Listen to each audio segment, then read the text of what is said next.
Hello সবাইকে। আজকে সকালটা কেটে গেল মুদিখানার দোকান গোছাতে আমার। তো তাও আমি সমস্তটা কমপ্লিট করতে পারিনি। যদিও বা ছেলে একটু হেল্প করেছিল, কিন্তু ওর তো পরীক্ষা আছে।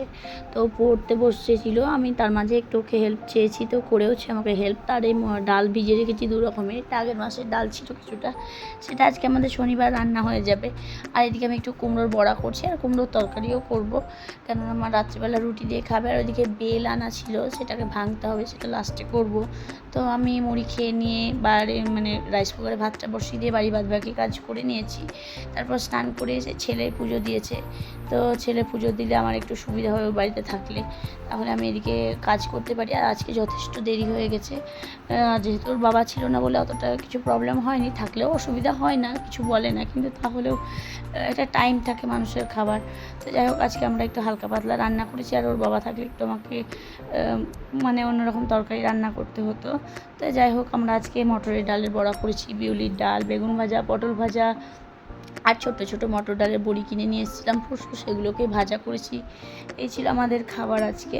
আর আমি রাইস কুকারে ফ্যানটা এরকমভাবে ঝরাই, যারে আমি একদম যেটা ওর সিস্টেম অনুযায়ী আমি রান্না করি না। আমি যেমন হাঁড়িতে রান্না করি তেমনভাবেই রান্না করি। তো বেগুনগুলোকে আমি এদিকে নুন হলুদ মাখিয়ে রেখেছি, আর ওইদিকে ছেলে বেলটাকে ভেঙে রেখেছে। তো আমি শরবত বানাবো, আগে এগুলোকে সব রেডি করি, তারপরে। তো বেগুনগুলো আজকে গোল গোল করে কেটেছি, মোবাইলে দেখে বেশ ভালো লাগছিলো। তো ভাজার পর আমার অতটা আজকে ক্রিসপি, একটু কেমন নরম নরম ছিল, হয়তো গ্যাসের ফ্লেমটা লো ছিল বলে।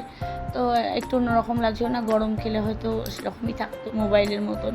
তো যাই হোক, আজকে বেগুনগুলোকে এরকমভাবে ভাজা করে নিয়েছি। তারপর একটু বড়ি ভেজে নিয়েছি, বড়িগুলোতে নুন দিয়েছি, কিন্তু তাও নুন ঠিকঠাক হয়নি, যেটা ডালের নুন থাকে ওদের সেটাই ছিল। তো যাই হোক, এবার রান্নাগুলো করব, লাস্টে ডিম ভাজা করব। তো মা এখন খাবে না বলেছে, তো মাকে খেতে দেবো, তারপরে আমরা ডিমটা ভাজবো। তো আমি এখন একটু এগুলো রান্না কমপ্লিট করে একটু গিয়ে মোবাইল দেখবো, কেননা অনেক মেসেজ এসছে, অনেক কমেন্ট এসছে, যেগুলো রিপ্লাই দিতে হবে। আর কিছু কিছু লোক তো আছে মেসেঞ্জারে কল করার জন্য বা মেসেজ করার জন্য, তাদেরকে বলবো অবশ্যই আমাকে সাবস্ক্রাইব করে আমার পাশে থেকো, আর ভালো লাগে তো লাইক করো।